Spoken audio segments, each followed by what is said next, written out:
Derelict Watcher. Ferdinand, I know it's crazy, but that was in fact all improv.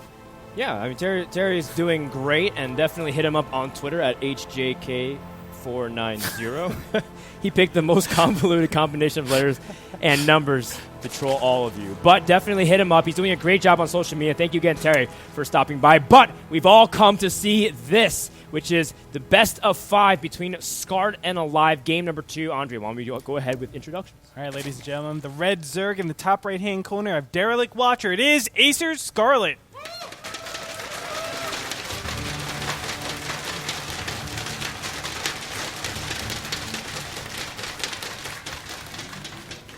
Her Terran opponents using kind of a throwback build in game number 1.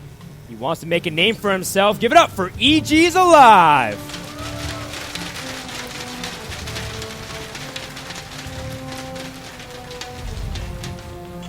Now, how does aLive actually approach the... Whoa. Oh, never mind. No, this is crazy. Look at this. He's going refiner. Did he forget his barracks? Oh, my goodness. I think he actually forgot to make his barracks first. Well, yeah, I mean, usually you go Command Center Barracks, then Gas, but to go Gas before Barracks, unless he wants to rush for a quick factory, I don't know. And aLive has shown that he's willing to go a little bit off the cuff, still stay kind of core to the idea of a Command Center first build, but maybe change it up a little bit. I'm just going to kind of watch and see. But what do you think, Andre? What can we expect? You know, as you said, it's probably going to be, if at all, a fast factory. I can't really see him going a really, really fast Reaper directly after this. And look, he's supply capped. This is a big problem because he will be supply capped for a good time, and he won't be able to make SCVs. Normally, you transform your CC into an orbital command center, and now he won't be able to do that quite as fast. But we'll see. I mean, maybe he's saying to himself, I don't want to purchase 2 refineries, so let me just get one really, really quick, and then I can make a factory directly after that. Here we go. One thing that is interesting is that if you go CC first and you try to go Barracks Gas, you do have a little bit of misalignment with orbital commands. But if you go Gas first, I just noticed that you will have double Mule at the same time, so it might be convenient in that regard. Maybe aLive just trying to do a little take while he is going for a quick factory and a reactor. Now, he did manage to squeeze out 1 Marine, but normally you go 2, so that way you can kind of defend your mineral line if you needed to. But again, I'm curious because aLive is also SCV scouting early on, which is not something that every Terran does in this matchup either. Yeah, a lot of people just say, hey, I'm going a CC first. Let me just run with it. Let me try to just take that risk, assume my opponent isn't doing any early game pressure, and go from there. But, you know, very famous players also like Flash. He's definitely a player that says, hey, I'll just CC first, or excuse me, scout first, make sure that I can defend my CC, and go from there. All right, a couple interesting things developing here, Greedstorm. The first is that aLive took a quick second Gas, and he's going for a second factory. If he starts building that tech lab, we can almost assume it'd be a throwback to the Blue Flame Hellion build with double factory, 3 at a time, and it's a tech lab. So I do think we could see, again, another comeback of a normally old build, and if Scarlett's not prepared, you can have 18 or so Hellions just come in and overwhelm you completely. And think, that makes a ton of sense. Last game we saw Scarlett go for the double upgrades, double 5 minutes. That means not only do you have a lot less gas to work with because you got your gas later, but your metabolic boost is coming out later. Also, your upgrades are prioritized, so you're not getting roaches. And if I just get a lot of Hellions, it doesn't matter what your upgrades are, I'm going to be able to take advantage of you with a composition advantage. Oh, aLive going to use his first 2 Hellions to scout immediately what his units, what his opponent is doing. Instead, you're going to try to see if you can pick off any amount of workers. Does manage to get 1, but Scarlett has been able to hold off. 2 Hellions is not that big of a threat. You want 3 to be able to one-shot workers. Yes, sir. Very nice micro coming out from Scarlett. I don't think losing a single, just 1 drone, excuse me. So, doing a good job. aLive going to come around here, and you can see not able to keep up completely, but sending these 2 Hellions in, this should actually notify Scarlett a little bit, hey, something might be amiss. Why would you send in your first 2 Hellions right away if you weren't going to do something a little bit cheeky? I do think it is a little suspicious. You want to kind of group those Hellions together so you can take on Queens, make sure that you can handle any amount of swell of Zerglings. Usually keep them in bundles of 6. But instead, aLive is just using them 2 by 2. and it's looking good. Now, I do want to mention the positioning of the evolution chambers actually helps out a lot. You can put a Roach Warren here, and then have your 2 queens just sit right there, transfusing each other and really stopping any of those Hellions from coming in to do stuff. Let's go ahead and take a look at what aLive is doing back at home. A lot of Hellions swelling up over at the natural base, and a 3rd command center is out, so this will not be a full out all in. It's just very, very heavy pressure. Right, so we have the 3 that's going to be finishing up very soon, and combine that with the 2 that's lost. So thus far, aLive has made, or is going to be making 16 Hellions. And that's going to just be a big, overwhelming count. Scarlett now sees the Hellions, and he's moving his queens out of position. And now, all of a sudden, the Zerglings get roasted immediately. It doesn't matter if they're trapped if you don't have the DPS. But Scarlett does manage to leave also a small little opening, and now 5 Hellions are in the main base of Scarlett. Oh, nice little hatch there. The Zerglings are going to come out in time, buying a little bit more, but it's going to be enough now. Drones being pulled off just a couple at a time. Really nicely done. To the Blue Hellion doesn't stack up. Well, the Hellions did manage to pick off 11 workers thus far, trying to see if they can get another big shot. Wow. But Scarlett manages to hold without critical losses, but still a significant amount of drones has dropped, Retorp. Yeah, but think, relative to last game, I mean, like, Scarlett lost so much more. A lot more mining time, a lot more drones last time around, and she still was able to come back. This time around, not only is it on Derelict Watcher, which is a lot easier to go ahead and creep spread, but you also have most of your army intact. A little too early there. Jumping the gun just a little bit, but as you can tell, our production guy's a aLive fan. Yes, he killed 13 drones. aLive wins. It's like, oh, calm down. aLive's not playing Idra.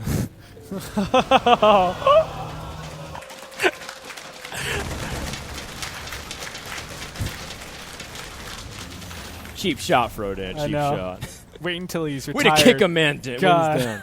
Scarlett's now going to continue creep spread. It's interesting that you said that it's easy to spread creep on Derelict Watch. I never got that vibe, but I feel like with Scarlett, I mean, she's so aggressive with her creep, maybe she can make it look very easy. And that can, again, attest to how faithful she is to that. As right now, she is preparing for a Spire choice of tech. 2 meters on the way, but more to come as soon as Scarlett establishes more of her economy. That's right. And right now we just play the waiting game as both of these players are just massing up. Look at this. Siege Tank is going to be incorporated, but double factory production of Widow Mines is able to actually stop a lot of harass coming out from mutas. Still, Scarlett will probably be able to get in here in the beginning phase, but I think these mutas are primarily defensive for now. Getting the 2-2 is very expensive. That's a total of about 4 mutas, so you are really risking a lot. You're obviously saying, I'm not going to get a huge swell of mutas right away to put pressure on your opponent, so she's definitely going to be a lot more defensive here. So now aLive is just going to continue to use the Hellions existing and use this opportunity of what you said, Scarlett, with being very defensive and try to continue sharp. But Scarlett, I like that she's taking a 4th base. The first meters are now out to the field. Does manage to pick off a Widow Mine.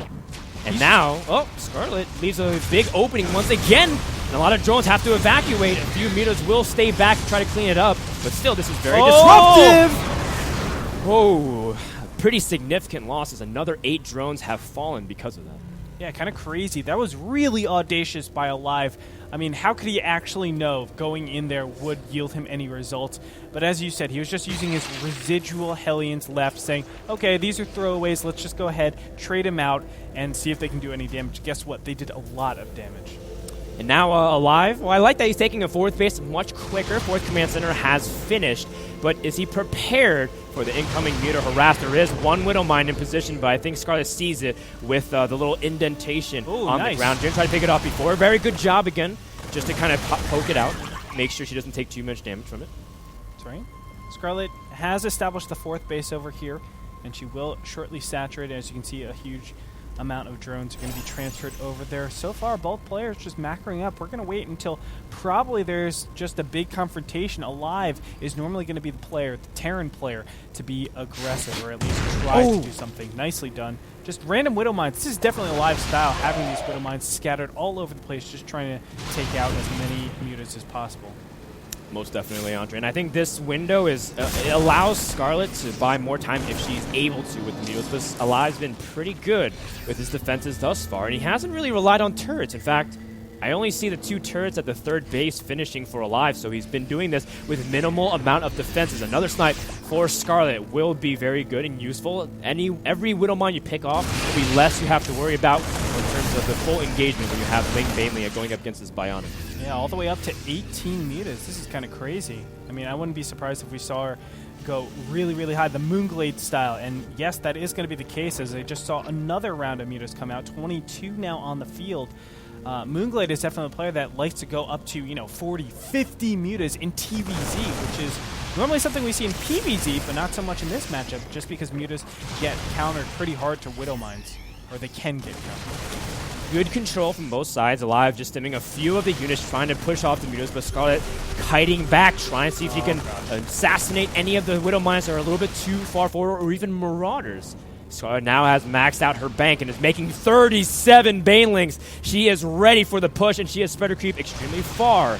And she will try her best to get a good engagement while continuing to spread creep aLive, trying to dart around to the middle of the map. But he has to be careful, because now Scarlett has a good position to pay Mace's jump. If aLive gets a little bit too out of position. Yep, Marines are going to do damage to the 4th base, displacing a lot of these mutas that were covering the center. aLive is being pretty bold, I would say, pushing all the way up into the center place, obviously going on creep. There could be a lot of surrounds that happen here, but again, doing a really good job. Mutas will follow and give chase. But this drop gets shut down. And now it starts to initiate that transition into the late game, as aLive is now trying to move out for 4th base. Scarlett is now motioning like she wants to go for a contra flank, but instead aLive beats up with his reinforcements, going to try to scan and pick off more creeps. But Scarlett turns around, doubles back, and now aLive has been prepared. He's going to pull back. Most of the Banelings detonate on the Marauders, and a big Widowmine connection reduces the amount of Banelings to almost nothing. And now Scarlett will have to engage, but aLive gets sloppy for half a second, and the Zerg will clean up the Terran army. There's just not enough stuff thrown in. He needed more Widowmine to drop back to clear up the rest of those Banelings, but unfortunately, just one connection will severely hamper your DPS. And look at this, a lot of Marines still in the back of aLive's base. Things are looking good for Scarlett. She's maintained her creep spread. She's actually exercising all the way into her opponent's base, or not base, her opponent's side of the map. And again, expanding, taking a 5th base, and guess what? aLive might be shut down over here yet again. I don't know how. Wow. Scarlett is able to constantly... Oh, okay, never mind. aLive's just been so slow to take his 4th base. This was done 5 minutes ago, and aLive hasn't made any motion to try and secure it. And now the Mules have caught the command center all by itself. aLive trying to rally some units, and Scarlett will back off eventually. One thing that's also... aLive is also dropped in the bottom right. One thing that's interesting to know is that Scarlett isn't even keeping up her injects at her natural and her main base, or her 3rd base. She was originally pushing her queens to spread creep. She's dedicating some of her queens solely into extending more map control. That's a big, valuable resource to Scarlett in the upcoming minutes, because she needs a good engagement. She's even sacrificing some larva for it. Yeah, I can't stress enough how important creep spread is. And oh my god, this is what happens if you do not have creep spread. Look at how many Zerglings die just to those Widowmines. You have really juicy connections when you're fighting off creep. And that's where aLive should be taking a lot of these battles. Now going into the main base, doing a little bit of harass. Scarlett a little bit slow to actually defend against this. Now taking out the Queen, good job. And mounting an attack all the way on the bottom right-hand side. This is perfect. aLive is trying to have all the engagements off the creep, but far enough that you can actually attack something of value.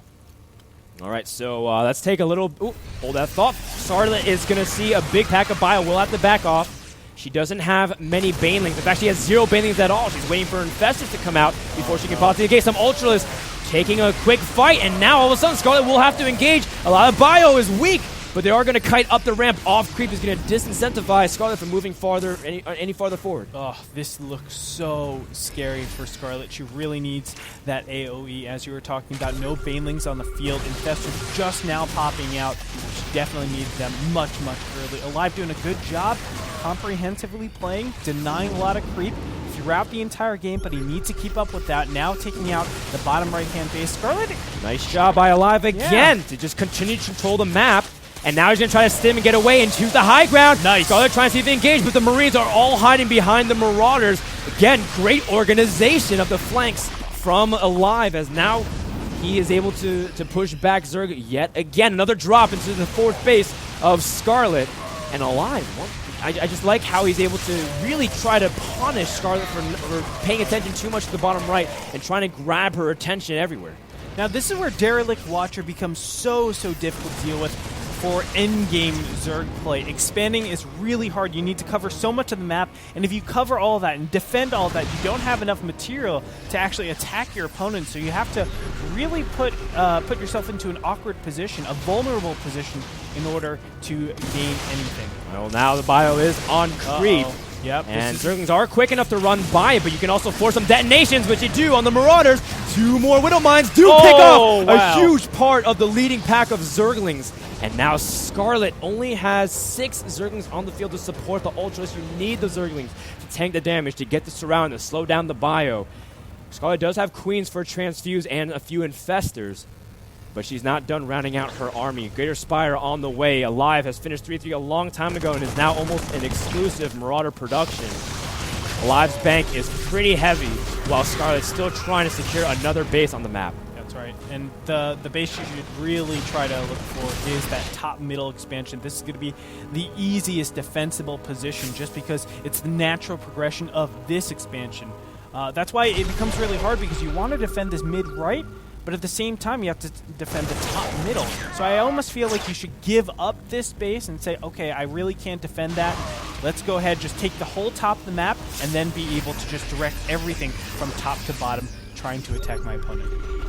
And now Scarlett is moving over towards the middle of the map. Sees an opportunity to try to see if he can harass a little bit into the 3rd base of aLive. aLive now doubling around, heading, trying to see if he can meet the Infestors out of position. Oh no! Scarlett has so much energy wrapped up in those Infestors, she cannot afford to lose these Greetorp. Yep. Stimming a couple units out. No, the Infestors! A 3rd!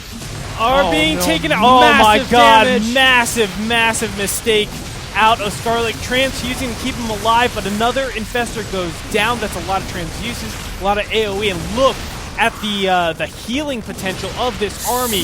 Oh no, Scarlett losing her last Infestors. Brutal, Frodan. And now Scarlett has no spellcasters to support them. These Ultras, Scarlett will have a couple of units finishing. Brewlords are morphing, but Scarlett would much rather be able to support those Brewlords with an ability to lock down this bio, which has been slippery all game. aLive also sending a force to the bottom right corner, again trying to limit the number of bases from Scarlett. He is all over the map, and aLive has come back with a fury in game number 2. Yeah, really well played. A different aLive. He's just been so aggressive and been able to defend a lot of these positions. I do have to say, I felt like Scarlett was in a good position to win the game straight up, but she just didn't take it. I feel like if she attacked a lot earlier still, it's hard to tell. Scarlett just wants to go into the end game. This is what type of player we know Scarlett to be. Just that very comprehensive, go into war of attrition, try to win through just overall better execution and decision making. It's not over yet by any means. Scarlett still has a pretty intimidating army, and now she's continuing to pad it with better upgrades. She's getting Corruptors to support, and aLive is now also transitioning to Vikings. But if you can catch Terran off in one bad engagement and be able to move forward without them being able to gather themselves, it's still there's still a real opportunity for Scar to be able to come back to this game. Yeah, definitely. Even though right now she's struggling a little bit. She just needs a good engagement. That's what ZBT really comes down to, having the good engagement, but also having the ability to have the good engagement. That sounds kind of weird, but as I always go back to, creep is the #1 way to really dictate how well an engagement goes. And that's why Scarlett really isn't pushing out into the middle of the field, because she wants to make sure the next big engagement is on creep. Because if it's not, she's gonna lose pretty hard. She doesn't have a big bank. No, she doesn't have it all. She only has 400 gas. That's barely enough to make a pair of 3 Infestors. And now Scarlett will continue to secure a base, moving over more towards the northern western part of the map, while a few units are trying to line up for a potential run-by, but aLive does end up seeing it. And aLive's also going for some Marauder drops. Late game Marauder drops. I love this kind of play just because Marauders are so tanky. They're able to take up production super quick. Scarlett dedicating 3 Ultralists to a run-by in the bottom, but it's not going to get much done here. No, it is not. And as you said, the Marauder drop going into the mid-right-hand position, but this is cleared up quite a bit. But this is a very fresh expansion that Scarlett needs to defend And guess what? The Marines finally are going to be stemmed now, targeting down some of the drones. Really, really good stuff from aLive. aLive is everywhere. Another Enfold energy infestor drops, maybe even 2. No, but aLive does manage to pick off a hatchery also over towards the eastern part. And now Scarlett is down to just 1.5 mining base. She's about to saturate, so it'll bring up to 2. And aLive is just sitting very comfortable. He has a big bank. He has a strong army. He has little amount of workers. That's something that's also important to note. The highest I've ever seen aLive's worker count go was in the low 60s. So for a long time, he's had about 130 armor supply. Oh no! Oh no! Scarlett has more infestors in the middle of the map here. She needs to be so careful. That's definitely been a big problem. Zergling's going to engage against this Marauder heavy force in the bottom middle position. aLive trying to take an expansion. He has a very clear way to actually play this out. It's hard for Scarlett to really justify her actions right now. How does she attack her opponent while at the same time defending the top middle expansion, of course? Oh no, the Broodlords as well. They're caught in the middle of the map. The Vikings have discovered where the Broodlords are. Scarlett might try to use this opportunity to bait the Terran army, but aLive wisely backs off. 1 medevac, a little unlucky in the positioning. Does manage to pick off, but aLive's willing to trade that if it means 2 or 3 less Broodlords that he has to worry about. That's right. Another drop. He's going to be able to do a lot of damage over here. Wow. Oh my goodness. 75 drones killed throughout the whole game. Now Scarlett's going to come back here to defend. But oh my gosh, aLive is starting to push on creep. He feels confident. Just going to deny it first, but I'm sure we're going to see an engagement very, very soon, as aLive does not want to keep this composition while Scarlett just maintains a better and better and better composition. A good idea from Scarlett, trying to use that watchtower to maybe land a fungal from the high ground. aLive did catch whiff of it, though, with that edge of the scan, and will continue to try to meticulously approach the Zerg base. This is the last true anchor of Scarlett. Now it's going to try to engage. The Vikings do get fungled, and that's going to allow the Corruptors to try to completely annihilate the rest of the Viking support. A few do remain. Oh, nice. Taking out the anti-air. This is going to be really good for those Broodlords. That Broodlord count is pretty high over here, all the way up to 7. Scarlett is taking the bottom right-hand position. Meanwhile, aLive is over there as well in the bottom middle with a Zergling underneath, stopping that command center from dropping down. Things are getting really, really scrappy over here in game number 2, Froden. Oh, for sure, and that's the difficulty of playing late game Terran versus Zerg on aLive Watch, because you have to be everywhere, and aLive is doing a great job of it, just trying to disperse his units across the corners, trying to draw attention here and there. And Scarlett never has been able to take a full-on fight that she's wanted to, because aLive has been able to pick her apart and limit the number of expansions, although this is a nice win to try to limit aLive's 5th base. That's right. Just keep aLive on no economy? Are you kidding me? He's completely, mined out. He's got such a big bank, though. Oh, yeah, so he doesn't have to worry about it too much, at least for a little bit. A couple minutes, he definitely needs an expansion, though. Yes. That's for sure. Moving over into the top middle, instead of him taking an expansion, he's saying to himself, well, let me just deny you from having any mining. Scarlett at 170 supply to the max out army, of course, of aLive, still denying this bottom middle until now. Very tense game. Ooh, a Widowmine detonation does manage to weaken some of the Corruptors. Although Scarlett does end up catching those aLive aLive, still playing very cautious. Again, if you go down 0-2 in the series, just so super hard to come back because you can't make any more errors. And Scarlett, she has lost a lot. Infestors flirting with disaster. Okay, now moving on up. That one siege tank that was made in the very beginning of the game is going to come into play. Finally getting a base, 39 as over 24. The real engagement is going to dictate the majority of what happens in this game. There's going to be 2 engagements. One on the bottom where Scarlett's going to go for a run by another Raven, trying to even go for a secret missile attempt, but not able to get close enough. Scarlett's going to try to defend while attacking. Does manage to get a big fungal, but she needs more continuous chains in order to make this work, Retort. Double Hunter secret missile on top of the Broodlords. Oh, and it does manage to land, but it doesn't kill anything. Instead, she's going to try to engage with all the infestors. Meanwhile, the base has been cleaned up in the bottom, trying to recall the Ultras back to the northern part. Scarlett needs the whole expansion. Scarlett gets money fungals, Froden, and I think Scarlett will hold, clearing up every single medevac. The Broodlords untouched. Oh, the Mutalisks are coming in, and now Broodlings are chasing back. Has Scarlett achieved the impossible? Ultraless flank! to try to cut off the rest of the Terran reinforcements. My gosh. The supplies vastly in favor of the Zerg army. And now aLive. He used up all his bank. Yeah, he doesn't have anything anymore, and no further SEVs mining on top of any fresh mineral patches. This is the big problem. Scarlett still has the straggling bases over here in the top middle expansions. She's looking really good, but another aggressive stance over in the bottom right-hand corner. No medevacs, though! No medevacs, and aLive is losing more units that he can't necessarily keep affording to trade. And that is about 15 supply, but I mean, Scarlett does manage to trade out. Viking is catching Brewers out of position. Queen's trying to transfuse. A fungal does land on a few of the Vikings, and the Corruptors will start getting to work. And this is very good for Scarlett. The supplies are not very good for aLive. He doesn't have that much army.